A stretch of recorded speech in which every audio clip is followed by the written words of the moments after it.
ബസ്സുകളിൽ വിദ്യാർത്ഥികൾക്ക് അനുവദിച്ച യാത്രാ കൺസഷന്റെ സമയം രാവിലെ 7 മുതൽ വൈകിട്ട് 7 മണി വരെയാണെന്നും ഈ സമയത്ത് യാത്രാ പാസ് കൈവശമുള്ള വിദ്യാർത്ഥികൾക്ക് നിർബന്ധമായും കൺസഷൻ അനുവദിക്കണമെന്നും സ്റ്റുഡൻസ് ട്രാവൽസ് ഫെസിലിറ്റി കമ്മിറ്റി യോഗം വ്യക്തമാക്കി.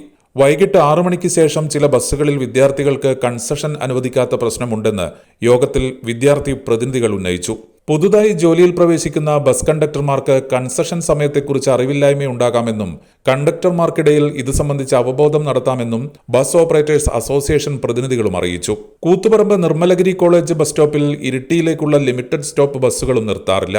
ഏതൊക്കെ ബസ്സുകളാണ് നിർത്താത്തതെന്ന് കൃത്യമായ വിവരം ലഭിച്ചാൽ RTO തലത്തിൽ നടപടി സ്വീകരിക്കണമെന്ന് യോഗത്തിൽ അധ്യക്ഷത വഹിച്ച ജില്ലാ കലക്ടർ P. വിഷ്ണുരാജ് നിർദ്ദേശിച്ചു.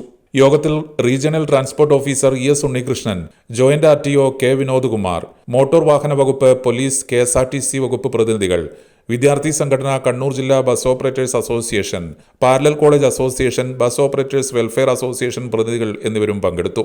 ഏജനറ്റ് ന്യൂസ്, കണ്ണൂർ.